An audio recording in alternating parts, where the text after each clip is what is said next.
with Bishop Dale C. Bronner. God will always show his children danger before they enter into it. He will always show his children, watch, watch, watch. Don't just pray, watch. You'll be surprised what you can see when you're just sensitive to God. You will see the signs. You'll see the signs. I know most of you now in retrospect, see, because hindsight is 20/20. It's like I knew that they were up to something because that rascal came up there and take you out to dinner and then tell you, oh, my wallet.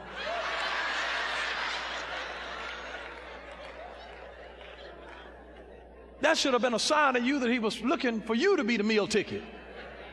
I mean, watch and pray. Touch your neighbor. Say, watch and pray. Don't just pray, watch, watch, watch, watch, watch. In retrospect, you can see that they were emotionally needy. If you would just go back, you'll look at some things and you could tell that they were insecure. You could tell that they have some esteem issues. In retrospect, had you just watched, it's like, I knew that something, because what I did, that their reaction was greater than my action, and that was telling me that this thing was about a hurt that they had had in a previous relationship. All of that distrust and suspicion that destroyed, they had that when they came in relationship with me. If you know to look for the signs, God is saying, watch. You'll be surprised how much stuff that you can avoid if you'll open up your eyes and just watch, watch. You've got to watch and pray, because God will show you the danger signs. He'll show you character flaws and contradictions if you only watch.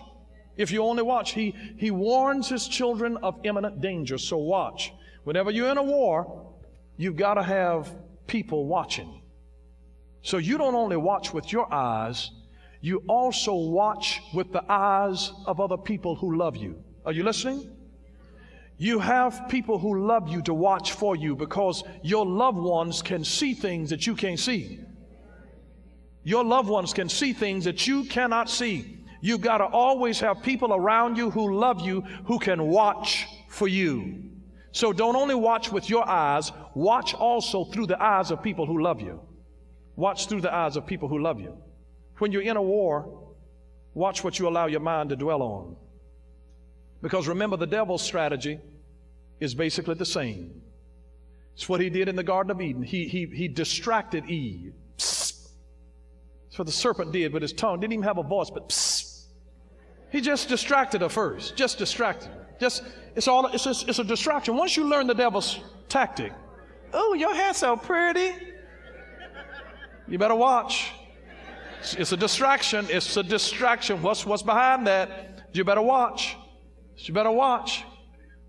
I just want to be your friend. You better watch.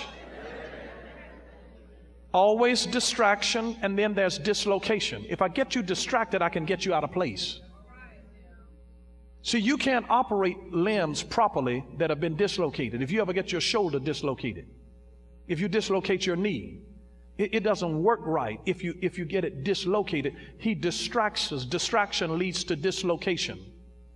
Once you get out of place, once you get out of the safe haven, once you get out of the place that feeds you spiritually, see, it's to get you distracted and then dislocated. Once you get out of the place of prayer, get away from the place of spiritual enrichment into your life, you get dislocated. You can get lost.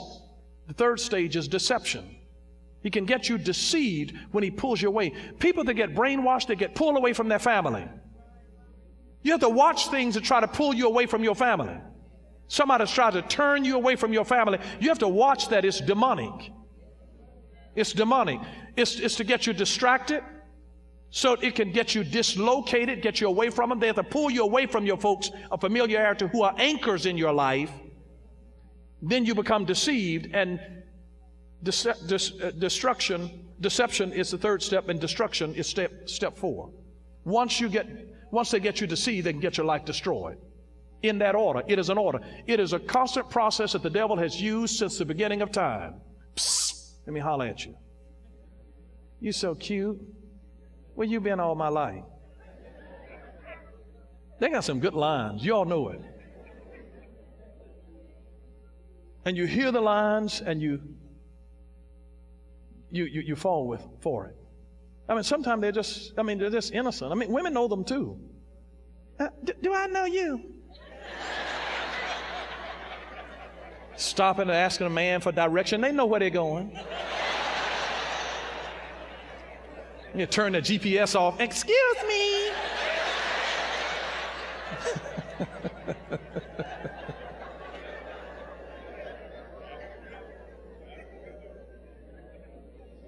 First Peter chapter 1 and verse 13 exhorts us to gird up the loins of our mind. Gird up the loins of your mind. The loins are the place where reproduction issues forth from. You give birth from your loins, so whatever your mind conceives, it's going to give birth to something. He says, gird up the loins, put a chastity belt on the loins of your mind. And he says, be sober. Be sober. Be sober. Vigilant. Watch with clarity of mind. You know why he tells you to do that? Because whatever you set your mind on, you reproduce. Whatever you set your mind on, you reproduce. And the real place of victory for your life does not emanate from your mind, it emanates from your heart. From your heart. That's why the psalmist said, thy word have I hid in my heart that I might not sin against thee. Psalm 119 verse 11. Thy word have I hid in my heart that I might not sin against you. And the Bible teaches in Proverbs chapter 4 verse 23 down through 27, keep your heart with all diligence, for out of it are the issues of life. Keep your heart, guard your heart with all diligence. Watch over your heart with all vigilance, is what one version says. For out of it are the issues or the springs of life, or the borders of life. The parameters of your life are set by what's in your heart. The parameters of your life. Psalm 23 verse 7, familiar passage, as he thinketh in his heart, so is he. So you don't do all of your thinking in your mind, you do some thinking in your heart. Your deepest thinking is the thinking that you actually do in your heart. The deepest level of thinking. That's where it's done, in the heart. So learn to ponder things in your heart, because there's a war between your heart and your mind.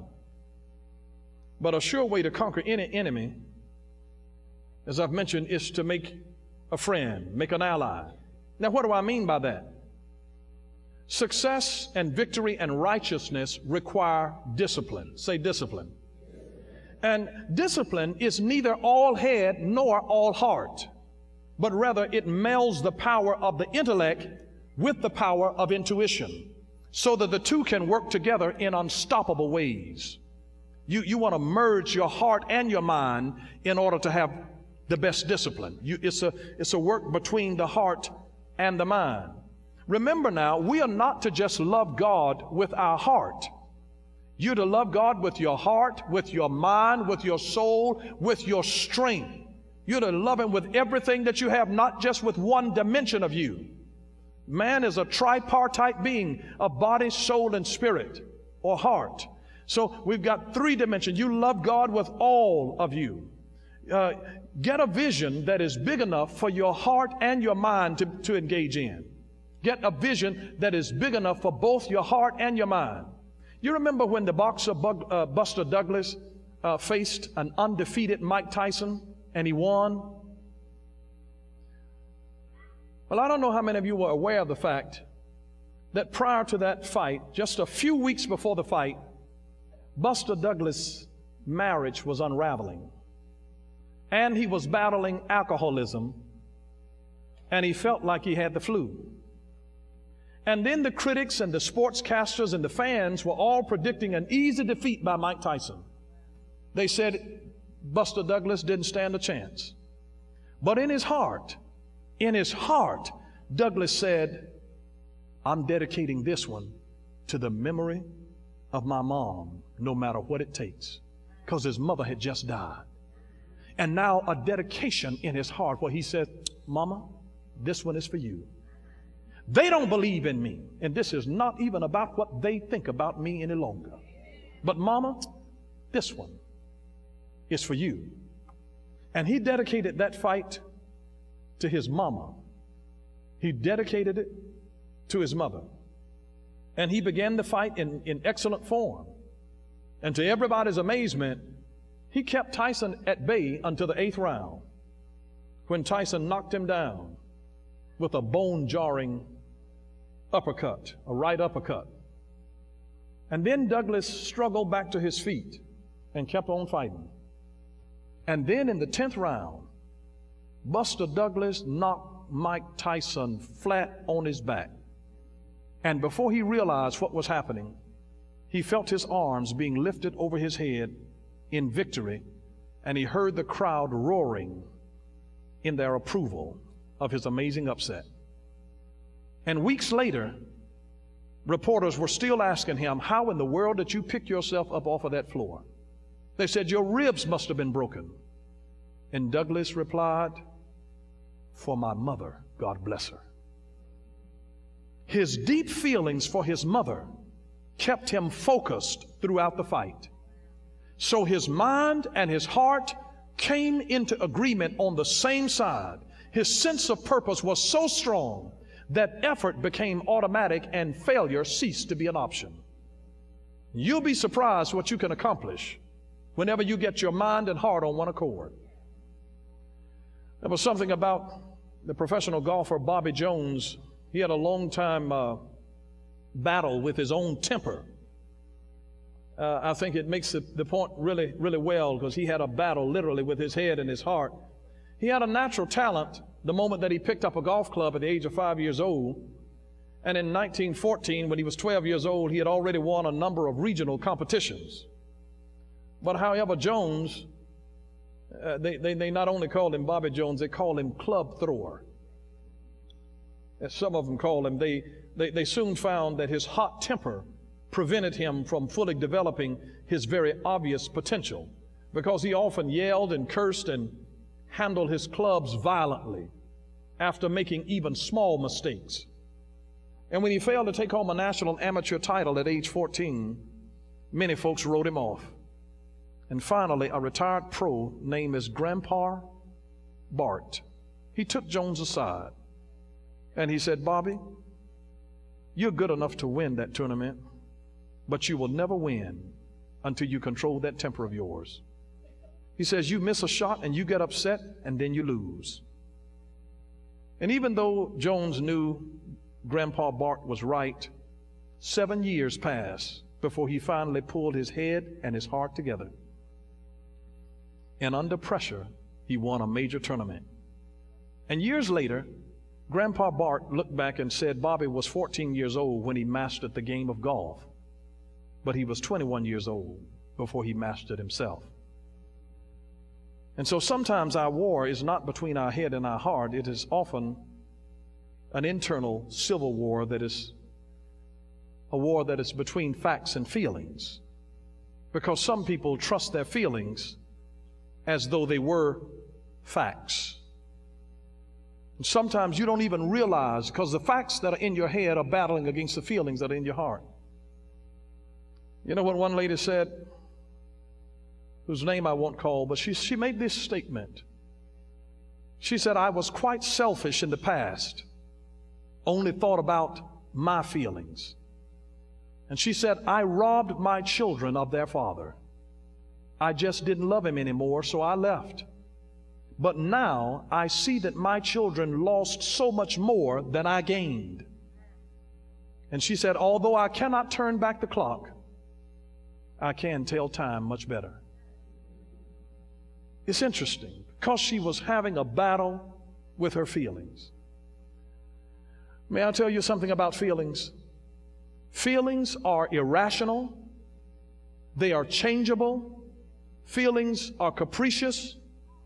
Feelings are unpredictable, and they are often incomprehensible. And feelings are often confused with moods.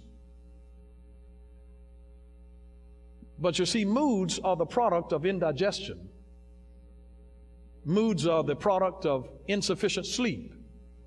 Moods are the product of just being worn out and tired. Moods can be influenced by the condition of your health, whether if you're sick. Sometimes your mood can just be set because of a bad hair day. You can be in a bad mood. Now, as it relates to how you feel about yourself, I want you to see a huge difference between self-esteem, say self-esteem, and then self-respect.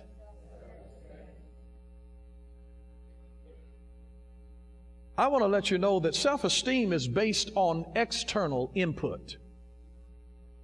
People have battles. A lot of times their war is between sometimes self-esteem and self-respect. You'll be surprised what people will do when they have low self-esteem. But see, self-esteem is based on external input. It is passive. And you are a victim of your past with self-esteem. But self-respect is based on internal input. It is a product of your own actions. You control self-respect. Nobody else controls your self-respect. Now, people can say ugly things to you and damage your self-esteem based on what they said, but you control your self-respect. Self-respect is active. You take responsibility for your own self-development. When you take responsibility for your own life, that means that you read books. That means that you get counsel if you need counsel. It means that you attend seminars. You make improvements on yourself. You take responsibility for your choices, past and present, which lead to a better self-respect in the future. But you control self-respect. Nobody else has the ability to control whether or not you respect yourself. When you conduct yourself by making good decisions, you feel good about yourself, and nobody can make you disrespect yourself when you know that you have acted responsibly and made decisions based on godly principle and godly character. So nobody can take that away. And nobody has the ability to set your self-respect. You set that based on how you conduct yourself. You set that based on how you make choices. But other people can do things that influence your self-esteem, but they don't influence your self-respect. You want to be able, when the self-respect is like, I want to be able to look myself in the mirror. I want to be able, as the days go by, always to look myself straight in the eye. You have to be able to, you want to be self-respecting and free because you have made the right decisions. Nelson Mandela could sit in a prison cell for 27 years and still come out with his self-respect because of a moral conviction that he had in his own heart. Nobody else controlled that. Other people lost their self-esteem because they went to prison. But he never lost his self-respect because he did it based on godly principle. That was not in anybody else's hand. You have the power to do that. Sugar Ray Robinson said, to be a champ, you have to believe in yourself when nobody else will. You take self-respect. That's something of what you can do. You come to church because of your self-respect. You do what's right, not because somebody is watching, but because you respect yourself. You don't let somebody violate you, not because you don't want anybody to find out. It's because you respect yourself and you respect God and you want to respect them. It's out of respect. And may I just tell you that whenever the war begins to rage in your heart against your head, you know, one of the best things that you can do to be able to bring your feelings and your emotions under control is to journal and write down how you're feeling. I can't tell you when you're going through particular things how helpful it is for you to actually journal and write down how you feel. It is therapeutic. It is therapeutic. In a 1999 study published in the Journal of the American Medical Association, they asked people who were suffering with asthma and rheumatoid arthritis to write down their most upsetting experiences. And after journaling about their negative events in their life, such as car accidents and divorce and all of these negative things that they had gone through, the asthma patients discovered that their lung function had increased by 19%. And the arthritis patients found that their symptoms were 28% better. Just because they journaled. You see, there are certain things that you can't get a grasp on until you put it in writing. You ever had a situation where it looks like your money is just gone and you don't know where it went? Put it in writing. Put it in writing and you can manage it. Your emotions running wild, running rampant, out of control, write your emotions down. Put it in writing how you're feeling. You can collect your thoughts. You can go back then and evaluate your thought, and you can become your own counselor. And you can begin to see what is really fact and what is a feeling here. You can sort things out. You'll be surprised. Stress will leave out. It's almost like having somebody else to talk to. Most people live their lives bottled up, and they end up stressed and depressed because they have no outlet for expressing this crazy stuff that's going on here. And the principle is on the paper, out of the mind. And sometimes when you have trouble sleeping at night, take your time to write down what's going through your mind. Write it down on a sheet of paper. Write it down. Write down what you need to deal with that next day or that week. Put it in writing. The principle is on the paper, out of the mind.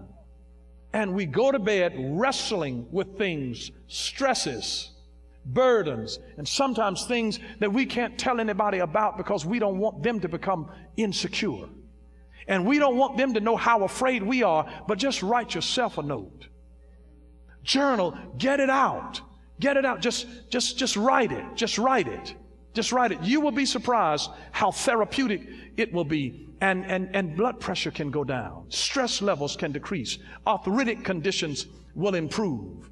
Asthma, digestive disorders will actually begin to improve. I can't tell you the myriad of physical maladies that happen in our lives because we have no way of getting out the confusion that's going on in this war between the mind and the heart. It's only 18 inches, but sometimes it can take us 1,000,000 miles away from God's purpose for our life. Sort it out and fall out before God and say, God, search me, O Lord, and know my heart. Try me and know my ways. And God, if there be any wicked way in me, I pray that you will lead me in the way everlasting. Because he reminded us that if any of you need wisdom, it's a promise of God. James chapter 1, if any of you need wisdom, let him ask of God, who gives to all men liberally and upbraideth not, and it shall be given. God wants to give you more than you've ever had before. And I pray that as you just come into that position where you say, God, search me, search me, search me. And that God will give you the wisdom to be able to reconcile and make an ally between what's going on in your mind and your heart. Line it up with the Word of God. Bring them on the same side. You bring that wild imagination into captivity to the obedience of Christ. He'll make a way of escape for you.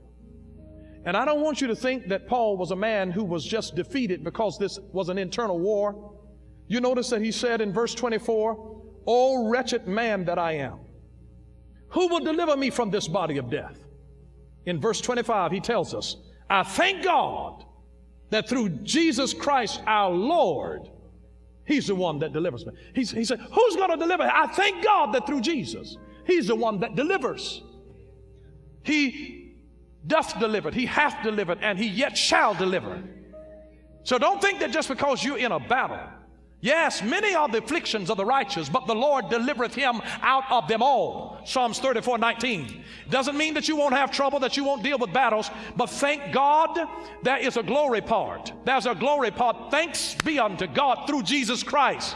He provides your deliverance. He leads you out. He makes it where all things, the good and the bad, the positive and the negative, that war between your intuition and your intellect, God says, I'll take everything and I'll work it for your good. I'll work it for your good. I'll still let my purposes stand in your life. That every word that I've ever spoken prophetically concerning you, God says, I will bring that thing to pass. He said, I'm not going to allow some little fickle emotion to derail your purpose and your destiny. I'm going to bring into manifestation everything that I've ever spoken concerning you. God says it shall be so. Though it tarry, wait for it. Wait for it. Listen, wait on the Lord. Be of good courage, and he shall strengthen thine heart. We got to get our heart stronger than our mind if you wait on it. He'll strengthen your heart. He will strengthen your heart. God will strengthen your heart. And I just pray that the strength of God will so fill you. Strength come to your heart now for everything that you're dealing with, for every challenge with which you are faced, with every frustration, with every problem, every pain, every sickness, every affliction, every attack of the enemy that is coming on your life to discourage you and to make you doubt the purposes of God. I speak strength. I speak strength. I speak strength into your heart even now, even now. Sometimes you feel like your heart is about to explode because you can't handle another disappointment. But David said that when I was in distress, thou enlarged my heart. You enlarged me. You actually made me bigger. You gave me greater capacity. When I was in distress, when I was in a real pickle, God, that was the time that you actually stretched something in my spirit and you allowed me to begin to see in a different dimension. You enlarged my capacity to deal with pain, to deal with trouble. You equipped me, God, with another level of wisdom in my life. It was when I was in distress. God never leaves you, never forsakes you. He's with you in the distress. He will come in the distress, right in the problem with you, and God will deliver you. Who shall deliver me from this wretched man that I am? Thanks be unto God. Thanks be unto God. Thanks be unto God through Jesus Christ. Thank you for watching Power for Living with Bishop Dale C. Bronner. Until next time, God bless you.